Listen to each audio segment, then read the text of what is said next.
Now at 10, we'll hear from a Joplin employment company on the latest unemployment rates for the city. Plus, how the city of Fort Scott in Kansas looks to deal with its sludge issue at the water waste plant. And a couple of Pitt State athletes earn MIAA honors. We'll have details in sports. The 4 states' most watched news starts now. A Southeast Kansas man fights for his life after an attempted murder and robbery. This is your KOAM News at 10. I'm Jalen Banks. Fort Scott police released information today, but the crime happened on September 24th. Authorities responded to the 400 block of Andrick in Fort Scott.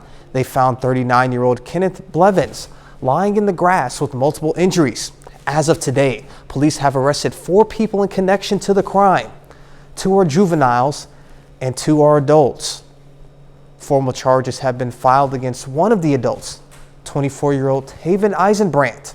Court documents allege he robbed Bevins, taking his knife and stabbing him with it. Bevins remains in critical condition. New data shows Joplin and Missouri's unemployment rate remained at a record low in August, and KOAM's Shagun Bomdali has more. The Joplin unemployment rate was 2.4%. According to the Missouri Economic Research and Information Center, this is the lowest it has been since 1990. Our labor force numbers are currently where they're at prior to COVID, so in 2019. So we've recovered as far as those numbers go. What's different now than what it was is the business demand has increased. So the area employers are looking to fill more positions to meet those demands. Before this summer, Joplin had a previous low of 2.7% over a 5-month stretch in the fall and summer of 2018 before the pandemic. So now we're at the point to where we need to grow our labor force and to continue to skill up our workforce, but also to look at what those barriers are and break barriers to get more people into filling jobs that are available with our area businesses. Slivka says those barriers include increasing the labor force, transportation, and affordable childcare. I spoke to the manager of an employment agency who says people are discerning about the jobs they want. Many of them who were employed before the pandemic maybe chose not to go back to work afterwards. So our workforce is changing. Many of them are younger, and they are just looking for different types of jobs. They're a little more discerning in what they do and when. Warren says certain jobs are seeing more interest than others. We have a lot of requests for clerical type or administrative type jobs, and we do have those. But we also are seeing an uptick in people wanting manufacturing jobs. But again, they are being a little bit more careful on what they take, and they are basing that on hours, pay, time off, benefits, those kind of things. In Joplin, Shagun Bomdali, KOAM News. Both managers say there are jobs for anyone willing to work. Kansas Governor Laura Kelly today announced Kansas has received more than $12.6 million to help 13 community mental health centers. It will help qualify them as certified community behavioral health clinics. The funds will help the centers offer new services such as substance abuse, disorder treatments, and integrating behavioral health care with physical health care. Certified Community Behavioral Health Center, and it's a model of providing mental health services that is kind of cutting edge, and so it will involve a lot of new things for us, be it just expanding what we already do. Among the centers receiving funding were the Crawford County Mental Health Center, Labette Center for Mental Health Services, and Spring River Mental Health and Wellness. And now we move to weather with potential rain on the radar. Sam, what do you have for us? That's right, Jalen. We've had some showers on the radar over the last 4 hours. You can see these showers moving up from Oklahoma into our area. And if we go a little bit further to the south and west, we can actually see some thunderstorms showing up right now in and around the Oklahoma City area. just north of Oklahoma City. That's moving up towards Stillwater. This is all moving in our direction, and as we go through the overnight hours, we're going to see those scattered showers and storms spread across our area. Now, if we take a look ahead, we are expecting those rain chances to develop tonight and moving into our area. Then some of those storms could be severe tomorrow, and I'll tell you where in just a few minutes. And how much rain can we expect, as well as the first freeze possible in our forecast, and I'll have details on that coming up. There's been a smelly situation going on in Fort Scott, Kansas, and KOAM's Carrie Worthen talked with the city about how they're fixing the problem. Citizens of Fort Scott, Kansas have been complaining of a sewer smell in town. Assistant City Manager Brad Matkins says the colder the temperature, the more you could smell the lagoon from the wastewater plant. They say they have been actively treating the smell to mitigate the issue. We're chemically treating it by putting a chemical in there twice a week, heavy doses, plus we are putting a drip of this chemical. That has eliminated some of the smell. Archer Daniels Midland Company is also putting their waste in lagoons, but is not the cause of the excess sludge problem. What's causing this is low maintenance and the lack of rain. We need to do a better job of getting a plan on how to maintain our lagoons, and that's what we are doing with this first step. Matkins did say that this will not cost the citizens anything extra, and this process hopefully will start at the beginning of November. The money is actually in our wastewater fund, which comes from various items. It comes off of our bills for our utility bills, but it also comes from ADM. For every time they dump their waste into our lagoons, we get paid for that, which is good for us, which in turn is good for our citizens. We can do these upkeeps without raising the rates. Matkins says the cost for dredging is around $1 million, and the contractor is confident in his work. In Fort Scott, Carrie Worthen, KOAM News. As you'd imagine, the city is working hard to get the problem fixed. Getting the chance to meet your community can be a rewarding moment for any officer. So today, police had the chance to do just that with the Coffee with the Cop event. The event is part of a nationwide initiative called National Faith and Blue Weekend. At Coffee with the Cop, officers were able to chat and play games with members of the community while enjoying a nice cup of joe. We get to interact, talk with them about our days, our family life, how we are involved in the community, because most of us just see us on calls or driving around instead of actually interacting and realizing the other stuff we do behind the scenes that, you know, may go unnoticed. Coffee with a Cop was at Root Coffee House and ended at 11 this morning. Another Faith and Blue event was a community cookout in Baxter Springs, Kansas. Faith and Blue aims to strengthen community partnerships between law enforcement, houses of worship, and the community. The event gave people a chance to get some good grub and meet the people protecting their community. You know, this is a great event because it brings the law enforcement community and the community at large together, just kind of a casual way, and it's an opportunity to continue strengthen the strong partnership we have with the community, because the success of law enforcement, the safety of the citizens are really a result of the bond that we have with one another. The cookout happened at the Kiwanis Park in Baxter Springs. Coming up, how city officials with Taney County, Missouri look to make adjustments to ease traffic along Highway 66. Plus, a best-selling author pays a visit to Southwest Missouri to speak to young readers. Many drivers are left at a standstill while trying to get to the recent Garth Brooks concert at Thunder Ridge Arena near Branson. Tomorrow, county officials will hold a public meeting to come up with ideas for relieving congestion along Highway 86.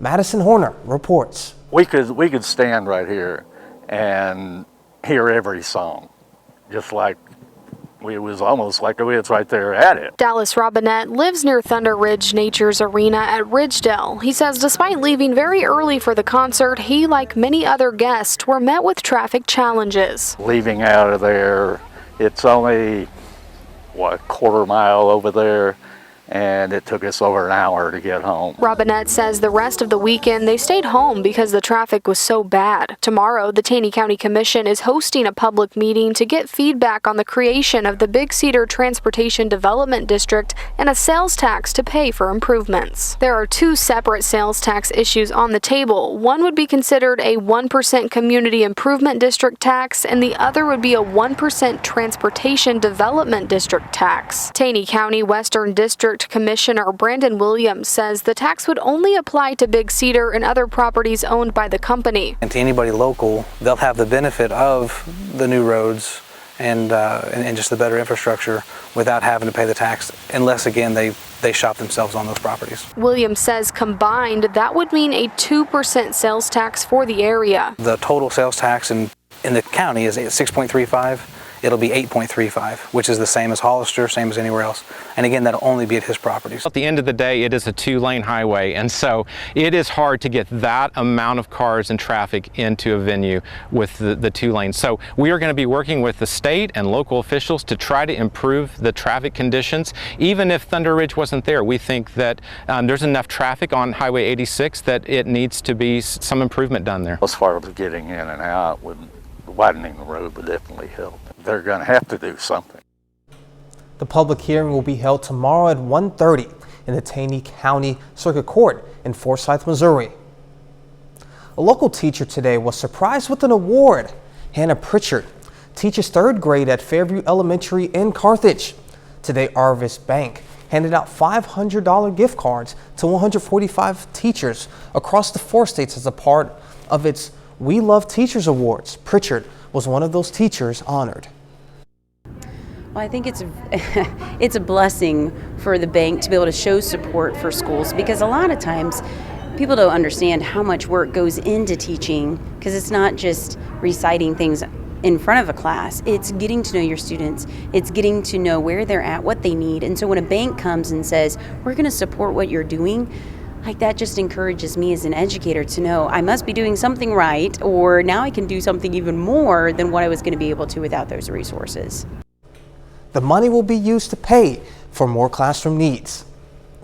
Middle schoolers from McDonald County School District got a chance to meet best-selling author Dusty Bowling.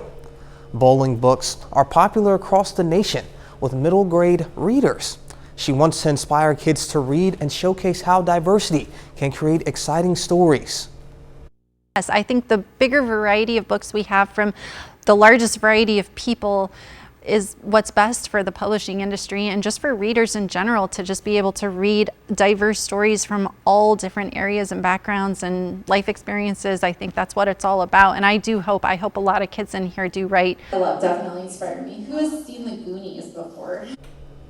Bowling is also known for writing novels set in the desert, featuring characters facing some kind of adversity. A little later, highlights from tonight's big divisional matchup between the Las Vegas Raiders and the Kansas City Chiefs. And radar is starting to light up, and that's some pretty good news. I'll be back to tell you the forecast when we return. Well, the rains have returned to the 4 states, and that's good news. We have been desperately needing rainfall over the last several weeks, really the whole summer, and we're starting to finally get some, including Seneca, Missouri with the Indigo Sky Casino and Resort.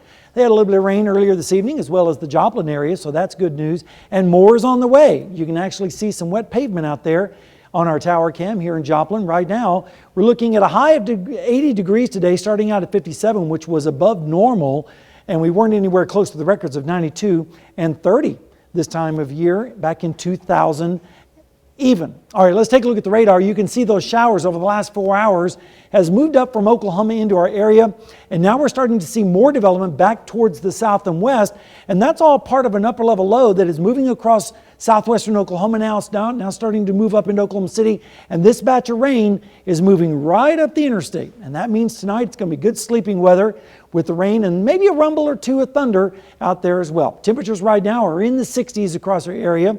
68 in Yates Center, Chanute, 67 in Parsons, as well as Pittsburgh, 66 for our friends over in Monette. Dew points, they're up as well, generally in the upper 50s to around 60 degrees, and that's because of the rainfall that we have had, and also is going to help with those showers and storms overnight. Right now in Joplin, we're sitting at 66. It feels like 66. The dew point's 59, and the pressure is currently steady with a humidity of 78%. Here's the forecast. You can see that wave of showers and storms moving through overnight into the morning hours. So by about 7:30, we'll see temperatures in the 60s with the best chance of showers and storms. By that point, we'll be moving over to the east. And as we go through time, tomorrow afternoon, most of the scattered showers and storms will move off towards the east with highs in the upper 70s to around 80 degrees. But look at these winds screaming out of the south and west.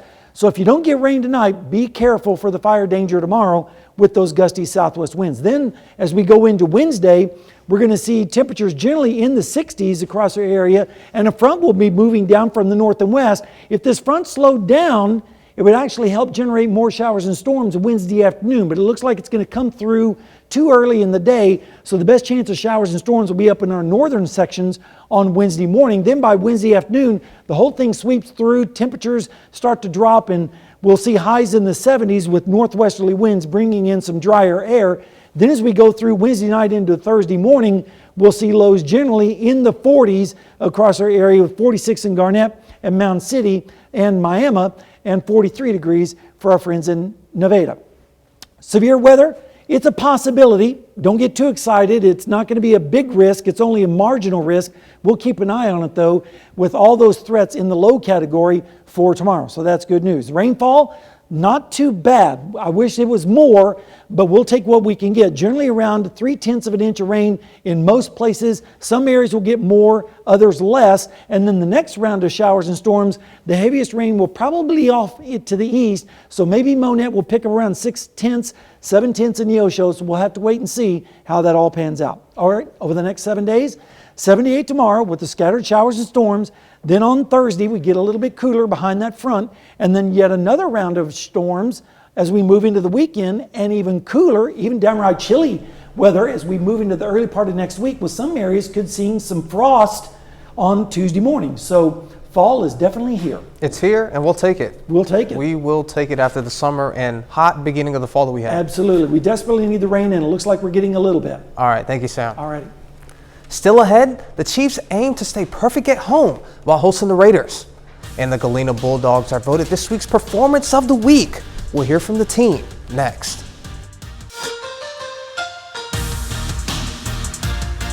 The Kansas City Chiefs are back in primetime this week, hosting Las Vegas tonight at Arrowhead Stadium. The Chiefs are entering the night 3-1, while the Raiders are 1-3. Kansas City got off to a slow start. They trailed by as much as 17 in the game, but they're able to turn things around. They survive 30-29. Travis Kelce has 4 touchdowns. Pitt State grinded out a huge win over Northwest on Saturday, 24-22. It was the first time the Gorillas beat the Bearcats since 2017. Chad Dodson Jr. threw for 283 yards and 3 touchdowns. The Gorillas scored twice in the final minutes of the first half to put them up 21-3 at the break. The offense stalled out in the second, but the defense did enough to hold off Northwest and seal the win. I don't think that anybody in that offensive room is going to think that that was a great performance, but we're going against a great defense. And it was, 24 points to win a football game, and our guys made the most of opportunities at the end of the first half, which was huge, to score points like we did there at the end of the first half, and then to finally there in the second half be able to get some field position, drive it a little bit, and good for Cross Holmes to nail that field goal. Cross Holmes is named the MIAA Special Teams Athlete of the Week, in part because of that big field goal. It was a 45-yarder with 2 minutes remaining to help seal the Gorillas' win. He also went 3 for 3 on PATs. Linebacker PJ Sarwinski also earns conference honors. He's the Defensive Player of the Week. Sarwinski led the Gorillas with 9 tackles, including 1.5 tackles for loss. Missouri Southern rolled to its 4th win of the season, beating Lincoln 37-14 on Saturday. It's the Lions' most wins in a season since 2014, but there's still work to do with 5 games remaining. Southern was 5 for 12 on 3rd down against Lincoln. Not good enough for head coach Atiba Bradley. Yeah, no bueno. Not where it needed to be. And that's what I kind of alluded to about starting to get sloppy in the third quarter and fourth. If you remember right, in some of our earlier games, we struggled on third downs in the first half, but we always got it right in the second half. And so today was one of those days that we didn't get it right. And like I said, there's a lot to learn from this film that we will spend a lot of time, because if we're going to win next week versus Central Missouri, we have to be better. That performance will not be a winning performance for Central Missouri. Galena handed Parsons its first loss of the season on Friday, 14-13. The Bulldogs' thrilling win is voted this week's Performance of the Week. Galena is 4-2 overall and 3-0 in district play following Friday's win. The Bulldogs were down at half and scored 14 unanswered points in the second. The defense held a Parsons team that was averaging 50 points per game to just 13. You know, our defense, Coach J.C. Dawes did a great game plan against them, and our kids really bought into that. And, you know, we were able to kind of contain them a little bit and keep them in front, and our kids really stepped up and rallied to the football. I think it's all come together with some young kids getting some experience and stepping up and playing, and we feel good about where we're at this point. I saw a crazy stat. Patrick Mahomes has a better win percentage when trailing by 2 scores than Justin Herbert has for his entire career. And that just speaks to the dominance that the Chiefs had in the AFC West. Yeah, and you saw the connection there between Mahomes and Kelsey today. Just incredible. 4 touchdowns. Yeah. Wow. That's awesome. Big win. All right, well, that's a look at sports. We're back with more after this. We take time to honor a local veteran. Frank Buckles served in the U.S. Army in 1917. His hometown, Bethany, Missouri. We're proud to salute Private Frank Buckles, our 4th-state hero. Yeah. So we're getting more, in our weather. Yeah. And I know you're happy about that. Yeah, it's finally starting to get exciting out there with some rainfall on radar, and also that's going to continue into the overnight hours. So a pretty good chance of rain across the area tonight. Then we start to turn drier as we move towards Thursday and Friday, and then yet another round of rain perhaps on the weekend, and then cooler next week. So not a bad forecast. Sounds good. Danny, what do you have for us? Softball district tournaments start tomorrow. The Nevada Tigers are the #1 seed in their district, so they'll get a bye tomorrow. But lots of exciting stuff coming up in Missouri softball. Yeah. Awesome. Well, thanks for joining us. We'll see you here tomorrow. Let's make it a great evening.